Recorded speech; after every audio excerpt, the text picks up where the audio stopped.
mag-aani. Panalangin natin para sa mga maglilingkod sa bayan ng Diyos. Bahagi yun na kung saan ay makita rin natin ang patuloy na paglagot ng kanyang sambayanan. Ito rin yung inilulog natin, no? Na sabi nga ho natin yung matagal na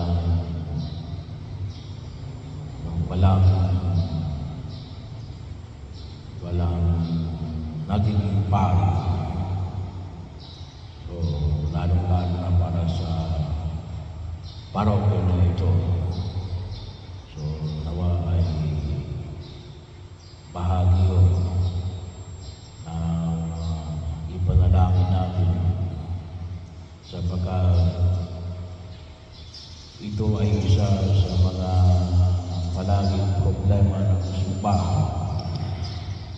Maraming aanihin, ngunit kakaunti ang manggagawa. So, hindi lamang sapagkat napakahaba na formation year. Kapag magpapastor ka lang sa ibang mga sekta, okay na yung 6 months, pastor ka na. Pero kapag magpapari, ay taon ang binibilang. Kasi hindi lamang yung pag-aaral, ngunit yung pag-uubog sa pagkatao. At doon din nawa makikita natin ang patuloy na paglago, no? ng pananampalataya. Kasi kaya na mag-alay, no? para sa bayan ng Diyos. Pagkakataon na kung saan ay makita ko natin, ito yung isa sa mga dakilang paghahandog na maipamanhid, no? para po patuloy na maipahayag ang mabuting balita ng pagliligtas ng Diyos. At isang malaking ginagampanan noon, sabi nga natin, ay ang mga pari. Si San Juan Maria Vianney ay sa France ito nangyari. Sa isang maliit na bayan ng Arts, doon siya naasal.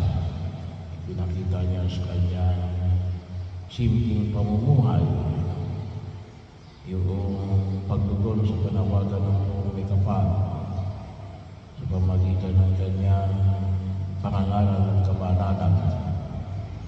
So, ang tawag na sa kanya ay Curie de Ars,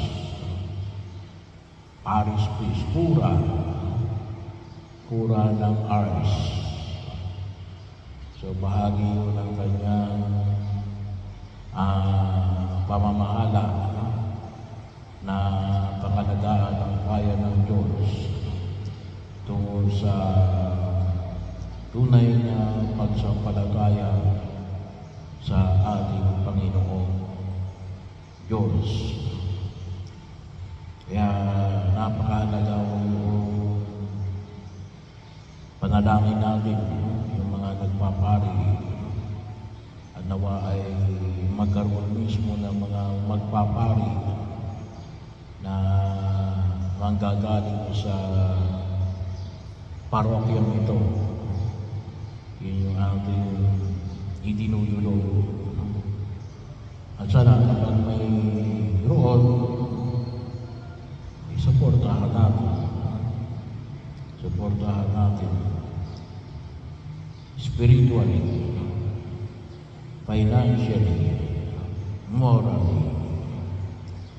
Yung nga lamang ay wala sa ngayon.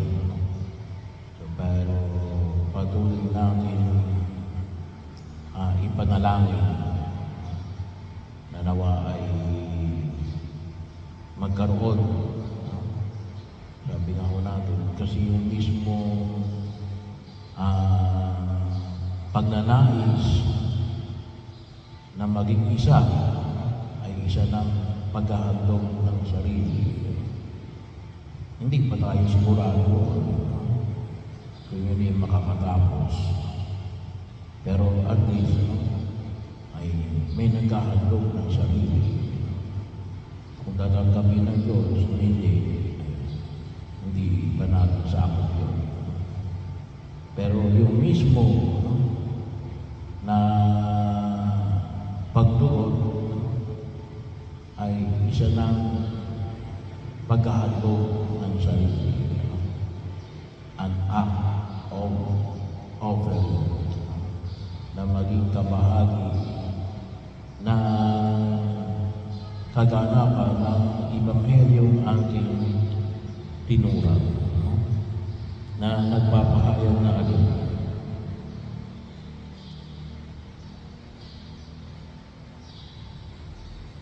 na idalangin ninyo sa may-ari ng anihin na magpadala siya ng mga gagawa sa kanyang aanihin. So, sa ibang mga parokya may tinatawag na vocation ministry. Yun yung kanilang primary na trabaho. Suportahan ang mga nagnanais na tumugon sa panawagan ng buong ikapag sa bahagi ng pagkilos sa kung saan ginawa ay tunay na makatulong sa harapan ng buong ikapag.